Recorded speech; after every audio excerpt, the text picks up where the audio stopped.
Taylor Hawkins, Quantumania, and the Missouri Compromise are all on this day. Welcome back to On This Day. Today's date is February 17th, 2023. It is the 48th day of the year. There are 317 days left. It's the 7th Friday in the 7th week and the 59th day of winter. There's 31 days left until spring.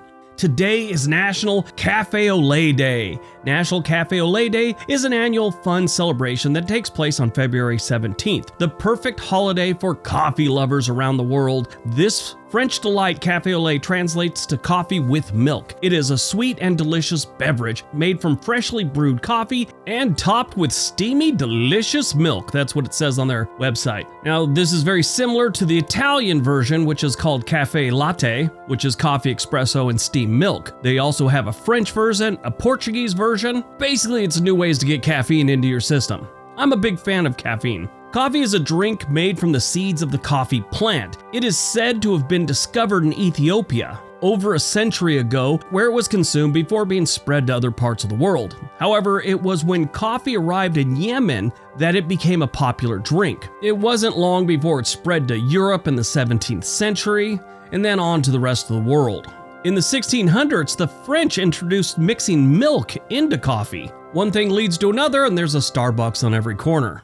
All right, let's see what else February 17th has given us. 1621, Miles Standish is appointed the first military commander of the English Plymouth colony in North America. 1801, 1800 United States presidential election. Aaron Burr and Thomas Jefferson are involved in electoral college tie. The House of Representatives had to pick the president, basically, and they picked Thomas Jefferson. 1819, the United States House of Representatives passes the Missouri Compromise for the first time.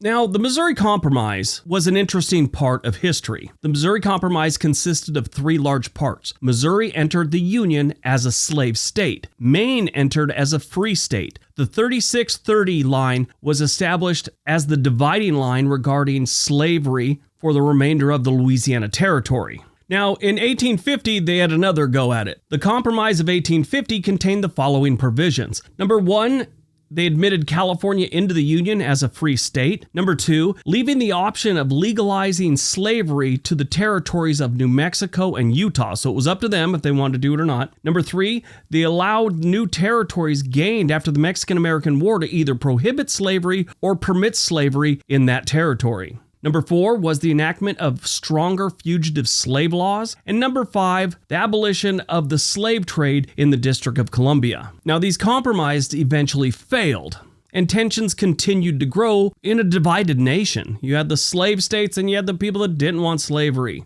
Extremists on both sides were really displeased with the whole compromise, and not long after it, we had the Civil War. 1863, a group of citizens of Geneva found an international committee for relief to the wounded, which later would become the International Committee of the Red Cross. 1867, the first ship passes through the Suez Canal. 1974, Robert K. Preston, a disgruntled U.S. Army private, buzzes the White House in a stolen helicopter. 1996, in Philadelphia, world champion Garry Kasparov beats the Deep Blue supercomputer in a chess match. Movies released on February 17th today. Ant-Man and the Wasp, Quantumania. This is another Marvel movie, and it looks to be pretty good. If you follow Marvel Comics and the movies and all that, they've done a really good job with Ant-Man and the Wasp. It's interesting. They haven't been as popular as some of the other ones, but I think the characters and the storyline that they have is pretty good. And this is just another great one,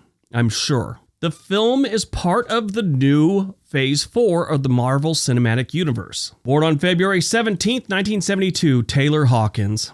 This is so sad. He's an American musician, best known as the drummer for the rock band The Foo Fighters. He joined the band in 1997. The first album he recorded was released in 1999. There is Nothing Left to Lose. That was what it was called. He previously worked on 2 Alanis Morissette tours, also had a side project called the Taylor Hawkins and Coattail Riders. He was cast to play Iggy Pop in the film CBGB, which that was an interesting movie. Sadly, on March 25th, 2022, emergency services were called to the Four Seasons Casa Medina Hotel in Bogota, Colombia, where Hawkins was suffering from chest pains in his hotel room. Health personnel arrived and found Hawkins unresponsive. They performed CPR, but he was declared dead at the scene at the age of 50. The cause of death was not immediately revealed.